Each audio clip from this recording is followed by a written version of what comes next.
Good morning. It's May 23rd, 2020, and I'm Margaret Trugovich, the president of Hartwick College. Well, with the spring term now firmly behind us, we're anticipating the beginning of our first of 3 regularly scheduled online summer sessions, and that will begin June 1st. So for those of you students who are participating in that scheduled online learning, I hope that it goes well for you.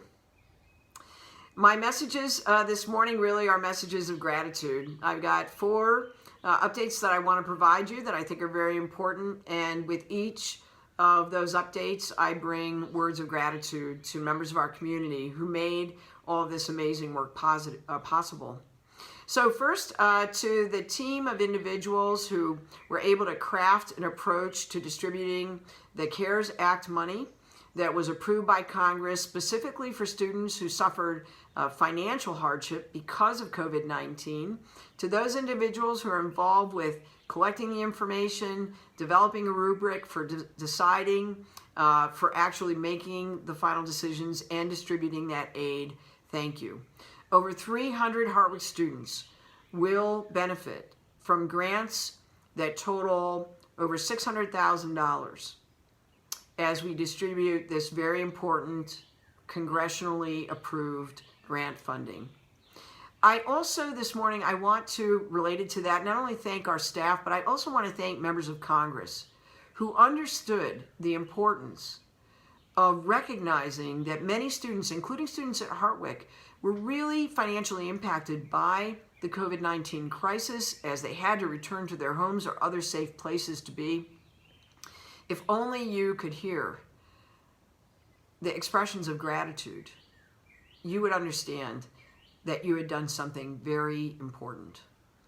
Our students are grateful to you. This aid to them was very much needed, and we're very proud to have been part of the process of serving as a conduit to making sure that the right students got the support that they so desperately needed. So to all of our members of Congress, thank you.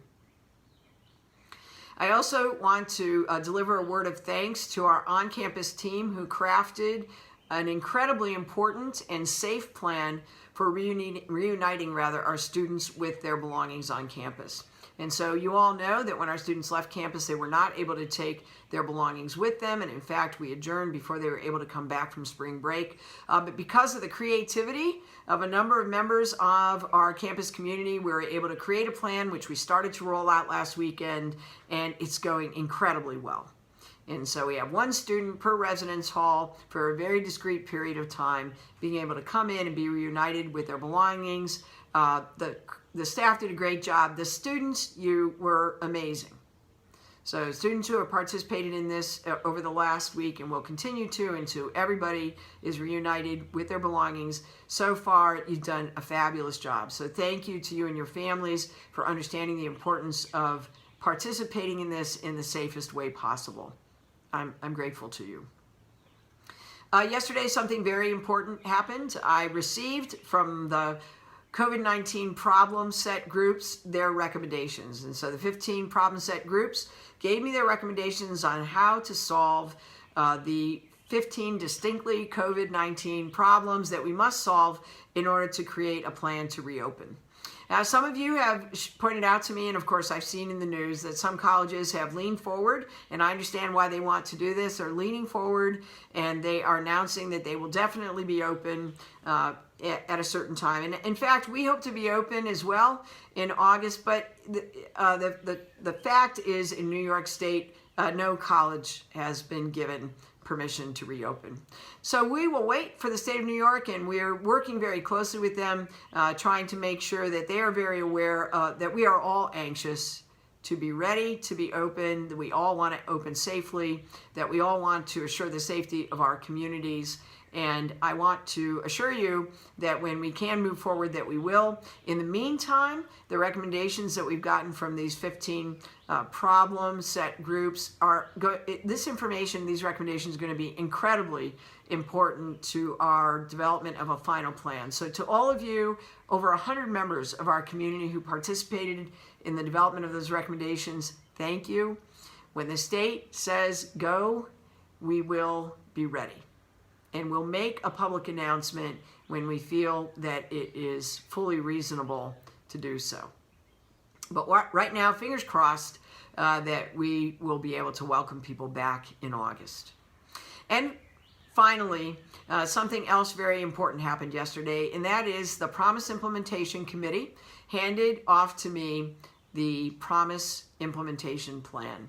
And so for those of you who have been following this process, that you know that in October of 2017, the Board of Trustees decided to take some bold actions to move forward, to make sure that the college is ready to educate the students who are coming to us today, and to make sure that we are meeting their needs as they evolve.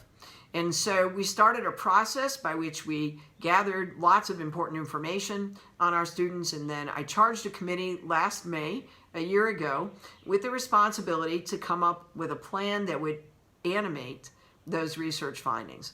They have come up with that plan. They provided that to me yesterday.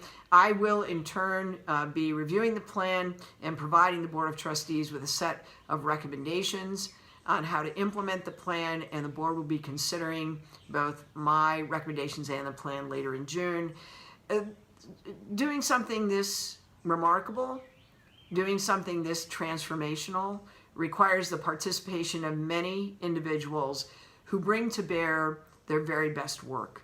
And so many people have participated. While the Promise Implementation Committee was made up of about 35 individuals, hundreds and hundreds of members of our community have contributed to this effort, and I thank you all. You are writing the next chapter of the college's future, and I look forward to discussing this with the board, and I look forward to their action, which will come later in the month of June. I have an announcement about a very special event that will take place this coming Thursday. On Thursday evening, May 28th at 7 p.m., we will conduct our virtual Honors Convocation. And this is the honor celebration that we have every year. And during this celebration, we note and celebrate the students who have shown incredible scholarship in their work this last year. In addition, of course, very importantly during this ceremony, while we celebrate all of our scholars, we do announce the selection of the 6 John Christopher Hartwick Scholars. And this is the highest honor that we can give a student for their scholarship on the Hartwick campus. And so that virtual event will take place at 7 p.m. on May 28th. I hope that you're able to join us. And then finally, now as I wrap up, of course, this is Memorial Day weekend. And Memorial Day weekend means different things to different people. It certainly means the start of the summer.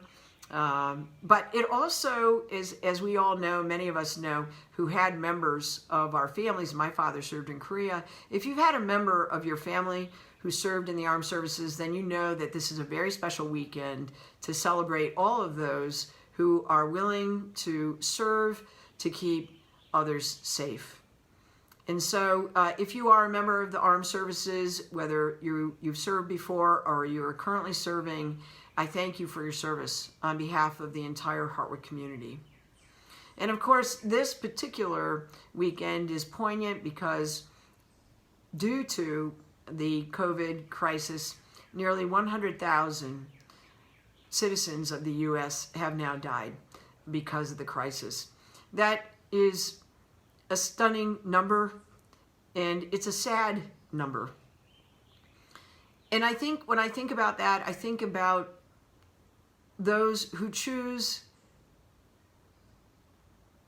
to protect us, even though they might have to pay the ultimate sacrifice, and those who succumb to illness like COVID-19. They didn't choose it. It's something that happened to them, but I think we should remember them. And so as we remember our very important members of the military, I also want to remember this weekend those individuals who have died from this illness. And I picked a song who I hope will help us all to remember them. The song is called Remember Me. It's by Miguel. and Natalia Lafricade. I hope that you enjoy it, and I hope that you do remember all those who have gone before us. Please be safe. Have a good Memorial Day weekend.